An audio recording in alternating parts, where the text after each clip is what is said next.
नमस्कार फ्रेंड्स, स्वागत आहे आमच्या यूट्यूब चॅनलवरती। आम्ही सध्या ट्रॅव्हल करत आहोत कन्याकुमारीसाठी आणि आम्ही तुम्हाला ह्या व्हिडिओमध्ये पूर्ण कन्याकुमारी, त्याचबरोबर कन्याकुमारीमध्ये कुठं राहायचं, कसं जायचं, कुठे फिरायचे, कोणत्या साईट सीन्स बघायचे, किती खर्च येईल आणि तुम्ही कसं कन्याकुमारी जे आहे ते पाहाल ते आम्ही या व्हिडिओमध्ये पूर्णपणे सांगणार आहेत। तर शेवटपर्यंत व्हिडिओ जरूर पहा। कन्याकुमारीला जाण्यासाठी मित्रांनो आपल्याला पुण्यावरून गाडी भेटते, जी आहे संध्याकाळी 11:45 आणि ज्याचं नाव आहे कन्याकुमारी एक्सप्रेस। ही गाडी डेली पुणे टू कन्याकुमारी जाते आणि ही गाडी तब्बल 36 तासानंतर आपल्याला कन्याकुमारीला पोहोचवते।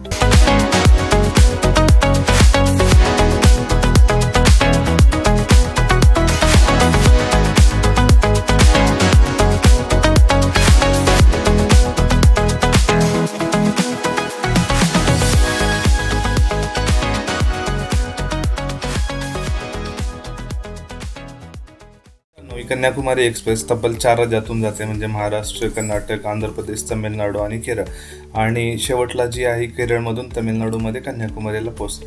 आपण सध्या तिरुपतीमध्ये आहोत आणि तुम्ही जे पाहत आहात ते तिरुपतीतील भव्य दिव्य डोंगरांचे विहंगम दृश्य आहेत, जे तुम्ही पाहू शकता। आपण सध्या कन्याकुमारीमध्ये पोहोचलो आहेत आणि सकाळचे 11:35 झालेले आहेत आणि आपल्याला कन्याकुमारीला पोहोचण्यासाठी तब्बल 36 तास लागले आहेत ह्या ट्रेनमधून। आणि आपण सध्या कन्याकुमारी स्टेशनमधून बाहेर पडत आहोत आणि बाहेर गेल्यानंतरच आपल्याला तिथेच जवळपास ऑटो मिळून जातील, जे की तुमच्याकडून 100 ते 150 रुपये चार्जेस घेतील कन्याकुमारी रॉक गार्डन किंवा कन्याकुमारी अम्मा टेम्पलपर्यंत, आणि किंवा तुमच्या हॉटेलपर्यंत तेवढे चार्जेस तुमच्याकडून।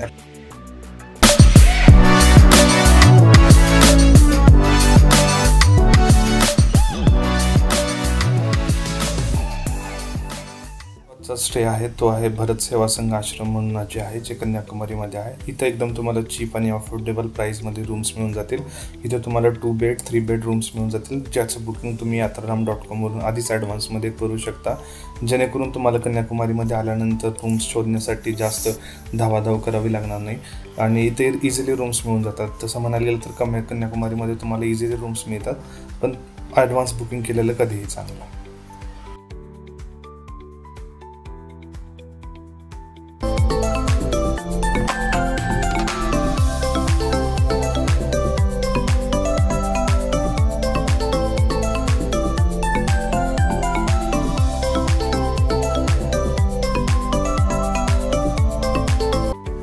चला फ्रेंड्स, आता आपण चालू आहे विवेकानंद रॉक मेमोरियलला आणि हे जे डिस्टन्स आहे आमच्या रूमपासून ते ऑलमोस्ट 500 मीटर्स आहे, जे की वॉकेबल डिस्टन्स आहे। आणि इथून जो मेन स्ट्रीट आहे कन्याकुमारीचा, इकडे तुम्हाला भरपूर सारे असे हॉटेल्स मिळून जातील। तुम्हाला तिकडे veg mills, non veg mills दोन्ही मिळून जातील। इकडचं जे मेन अट्रॅक्शन आहे ते म्हणजे फ्राईड फिश आहेत, जे तुम्हाला नॉन व्हेजमध्ये ते खूप सारे मिळून जातील। प्रत्येक जे हॉटेल्स आहेत तिकडे तुम्हाला व्हेज नॉन व्हेज दोन्ही ऑप्शन्स मिळून जातील। तर आता आपण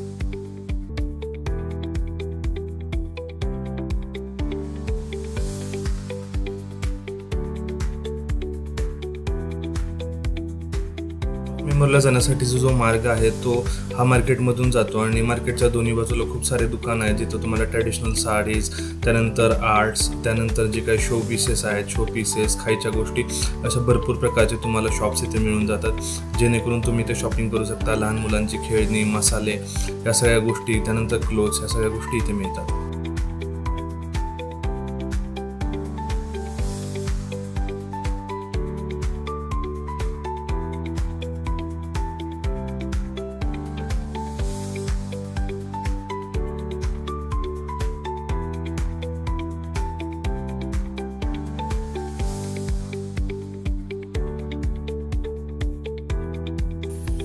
या कमानीमधून आत गेल्यानंतर आपल्याला शिपिंग कॉर्पोरेशनचं ऑफिस लागतं, जिथून आपण आपली फेरी राईड पकडणार आहे। आणि इथे मेन 2 क्यू लागतात, एक म्हणजे 300 रुपये तिकीटची लाईन आणि एक म्हणजे 100 रुपये तिकीटवाली लाईन।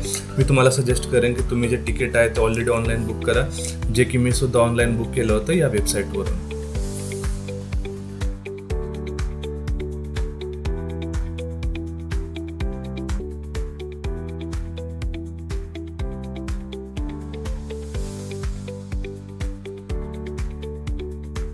तुम्ही जेव्हा रश डेला जातास तेव्हा खूप मोठी रांग लागलेली असते 100 रुपयाच्या तिकिटासाठी आणि 300 रुपयाच्या तिकिटासाठी पण तेवढीच रांग असते.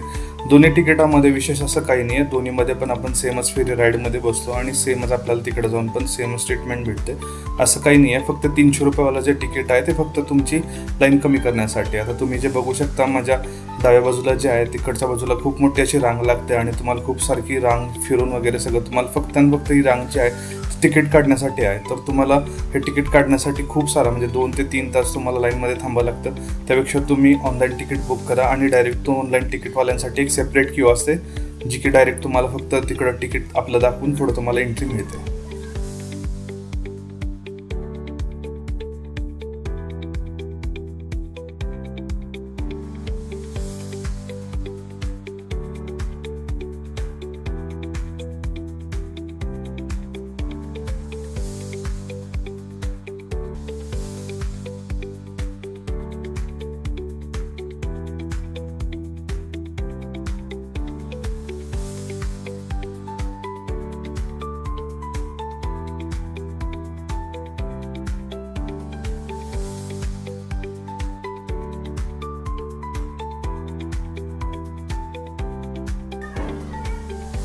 मित्रांनो, समोर जी दिसते ना बोट, त्यामधून आपण बसून जाणार आहोत तिरुवल्लुवर स्टॅच्यूला आणि विवेकानंद रॉक मेमोरियलला. तुम्ही व्हिडिओमध्ये बघू शकता जो दिसतोय समोर जो भव्य दिव्य असा स्टॅच्यू आहे तो तिरुवल्लुवर स्वामी यांचा आहे आणि इकडच्या बाजूला जे आहे ते आहे विवेकानंद रॉक मेमोरियल. तर आपण तिकडे चाललो आहोत.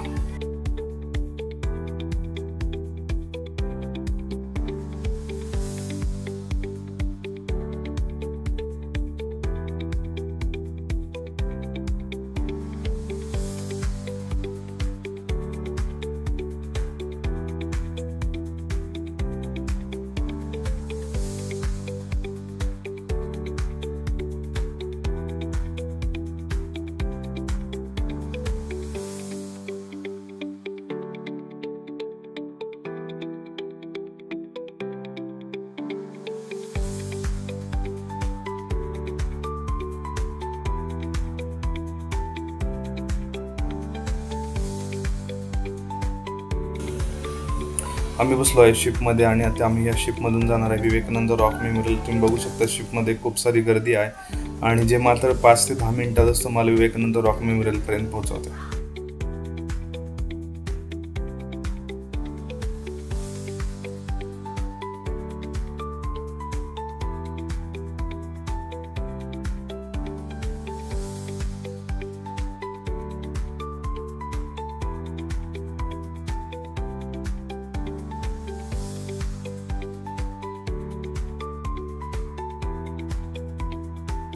मित्रांनो, फायनली आपण पोहोचलो आहे विवेकानंद रॉक मेमोरियलला. तुम्ही पाहू शकता माझ्या शेजारीच तिरुवल्लुवर स्टॅच्यू आहे आणि ही फेरी राईड आहे ज्यामधून आपण आलो आहे. आता आपण वरती जाऊन तिकीट घेणार आहोत. जी विवेकानंद रॉक मेमोरियलची जी तिकीट आहे ती 30 रुपये पर व्यक्तीची तिकीट आहे, ज्यामध्ये विवेकानंद रॉक मेमोरियल आणि जो ग्लास ब्रिज आहे तिरुवल्लुवर स्टॅच्यू आहे हे दोन्ही पण कव्हर होतात त्याच्यामध्ये.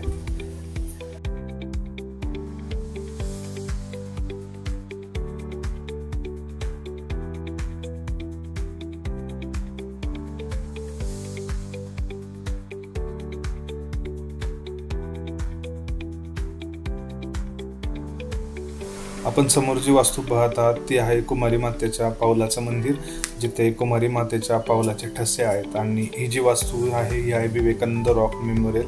हा जो रॉक आहे, ह्या रॉकच्या पलीकडच्या बाजूला म्हणजे एक्झॅक्ट हा जो रॉक आहे ह्या रॉकच्या एका बाजूला आहे आपला अरबी समुद्र म्हणजे हिंद महासागर आणि एका बाजूला आहे बे ऑफ बंगाल म्हणजे बंगालचा उपसागर आणि तसेच खालच्या बाजूला जो आहे त्याला आपण इंडियन ओशन म्हणतो.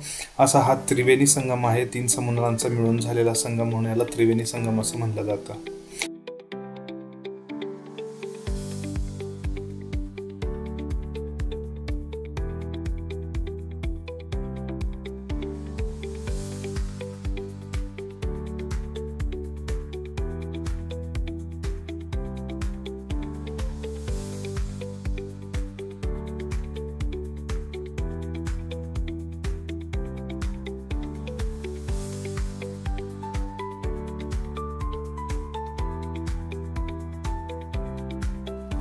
आपण जी वास्तू पाहतो हे विवेकानंद रॉक मेमोरियल आहे. हे मेमोरियल हॉल आहे ज्याच्यामध्ये विवेकानंदांची मूर्ती ठेवण्यात आलेली आहे. आणि असं म्हणलं जातं की 1892 विवेकानंद स्वामी जे आहेत जे कन्याकुमारीला आले आणि त्यांनी मेनलँडपासून त्या रॉकपर्यंत पोहत येऊन प्रवास केला आणि इथे येऊन त्यांनी ध्यान केलं आणि ध्याननंतर त्यांना पूर्ण ज्ञान प्राप्त झाले असं म्हणतात. म्हणून इथं त्यांचं स्मारक बांधण्यात आलेलं आहे.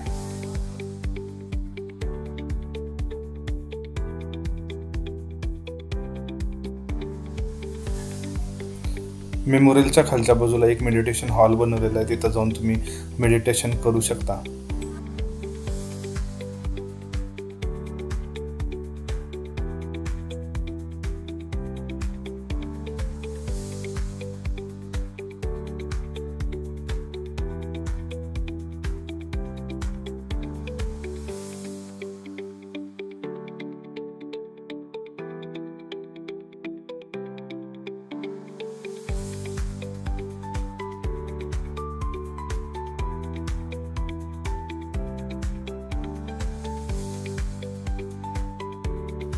आपण चाललोय आता थिरुवल्लूर स्टॅच्यूच्या दिशेने, ज्याला आपण ग्लास ब्रिज थ्रू जाऊ शकतो. आणि हा जो ग्लास ब्रिज आहे तो आत्ताच रिसेंटली चालू झालेला आहे.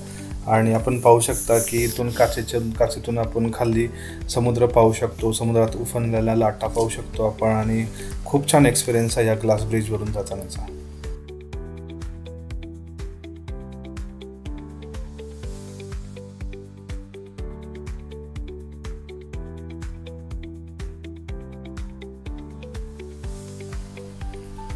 आपल्याला या स्टॅच्यू जवळ जाण्यासाठी आपल्याला 3 मजले चढून जावे लागतात आणि 3 मजले चढून गेल्यानंतर आपण स्टॅच्यूच्या बेस जवळ पोहोचतो.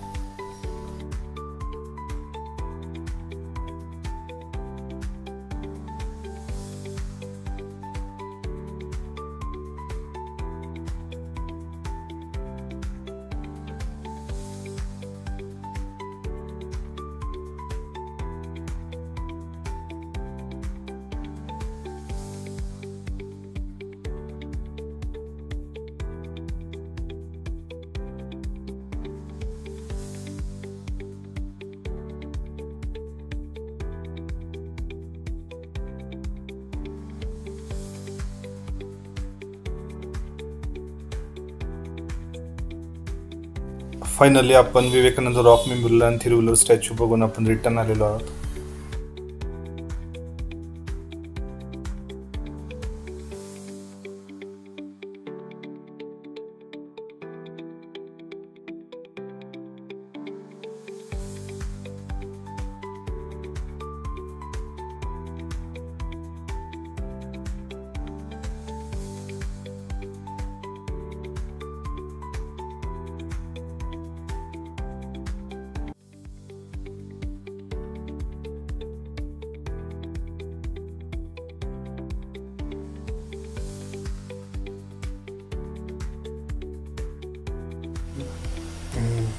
कन्याकुमारीचं जे मेन अट्रॅक्शन आहे ते म्हणजे कुमारी माता मंदिर.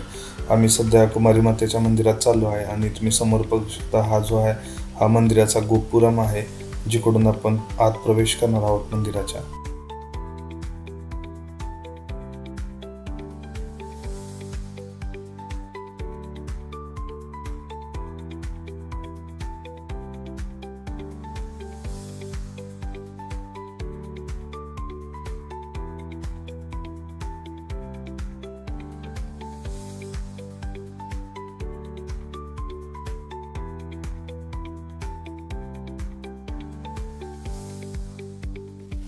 समोरच मंदिराचं प्रवेशद्वार आहे आणि याच प्रवेशद्वारातून आपण आत जाणार आहोत मंदिरात.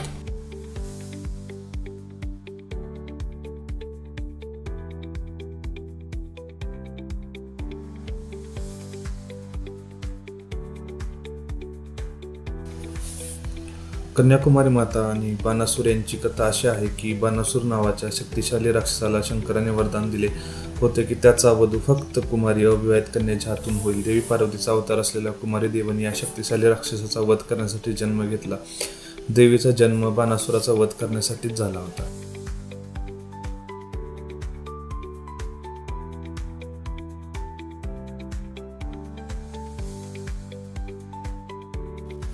मंदिरामध्ये मूर्तीसमोर कॅमेरा अलाउड नसल्यामुळे तिकडचे जे काय शूट्स आहेत ते घेऊ शकलो नाही.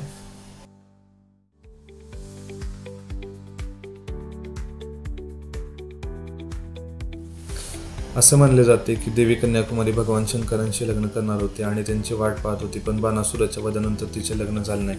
याचं कारण नारद मुनींनी एक अशा प्रकारची खेळी खेळली की त्यामुळे कुमारी माता जी आहे ती वाट बघतच राहिली आणि शंकर भगवान तिथपर्यंत पोचलेच नाही. त्यामुळे त्या कुमारी मातेचे लग्न पूर्ण झाले नाही. जी मूर्ती आहे मंदिरातील ती वरमाला हातात घेऊन उभी आहे अशी मूर्ती आहे कन्याकुमारी देवीची.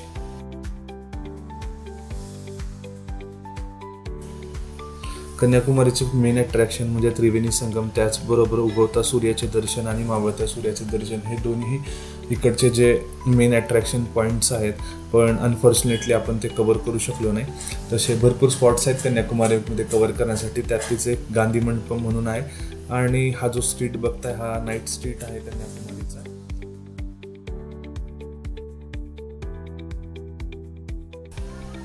समोर जी इमारत पाहता ती आहे गांधी मंडपम. अनफॉर्च्युनेटली नाईटला ही इमारत चालू नसते. याचं टायमिंग जे आहे ते 9 ते 6 आहे. आणि याचबरोबर आपण आपला ब्लॉग इथे थांबवत आहोत कन्याकुमारी दर्शनचा. आवडल्यास नक्कीच लाईक, शेअर, सबस्क्राईब करा. थँक्यू.